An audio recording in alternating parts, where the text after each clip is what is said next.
I think the importance is that a small group of Navy people had the vision to see that exploring all corners of the world ocean, if you will, was pretty important for naval operations and perhaps enhancing the submarine force.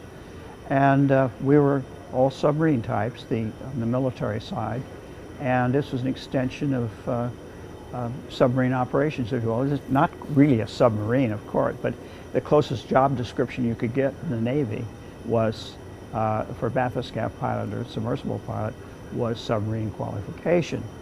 There were only two of these things in the world at the time. So if you look back, again, aviation history, it's like when Glenn Curtiss and the Wright brothers there were two airplanes in the world, and you take turns flying them. It was just the very beginning. So everything on this had to be designed by us and made by us, because there were any commercial vendors, no catalog that sold parts that were qualified for 16,000 psi, 8 tons per square inch pressure, and to do the things we want to do: cameras, lights, samplers, sensors, instrument sensors. All of that we had to design and build or have built. And so we were writing the book for deep ocean operations, because the trenches in the world ocean only are 2% of the total area of the seafloor. If you can dive to 20,000 feet, you can see 98% of the seafloor. We're going to 36,000 feet in this thing. So it was really mare incognita, the unknown sea down there.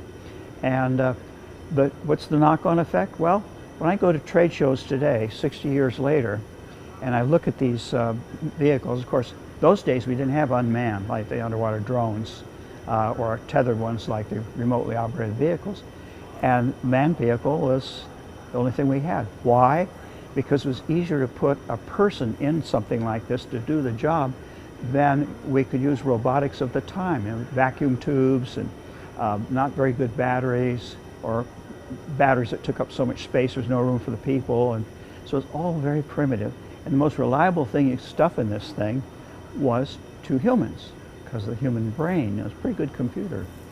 So that today you've got lots of choices. In fact, I'd maintain that the heavy lifting for deep ocean exploration in future years from now will be unmanned systems, because robotics and the advent of AI moving very quickly, and the capability of these things, will always be room for a person, people there that'll be just on the fringe of deep ocean exploration, because the vehicles are so reliable today, so productive, low cost, and if something goes wrong, you don't have to write a letter to the widow, you know. So it's there's a lot to be said for it. I don't want to talk against my own experience, but you know, that was 6 decades ago.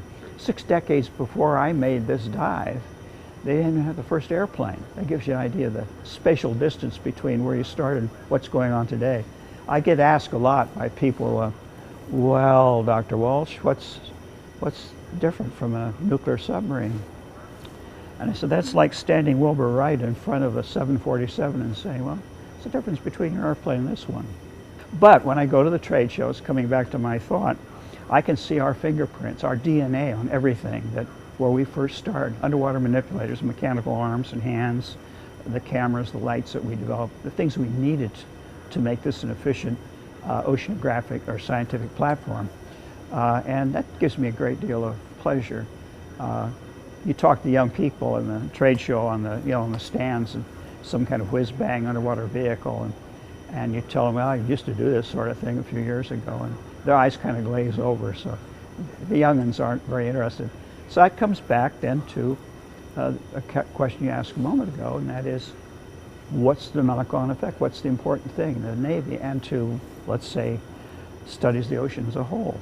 We were the first of this kind of work, in situ we call it. That is, taking the trained eye and the trained mind to the workplace, not sitting on top on a ship where you can't see under the water, that opaque barrier. You actually go into it. The first way we got to do that was in the late 50s, actually contemporary with when we started, and that was scuba. That a Scripps institution or University of Washington, Texas A&M, for a few $100s could buy diving equipment, train a PhD scientist, an oceanographer, to do his own work in situ. Low cost, but of course limited, because you're only looking at about a sort of 100-foot maximum working depth, and for an ordinary scuba diver. So that's what we did in being able to lead people into the ocean depths. It was not for record setting.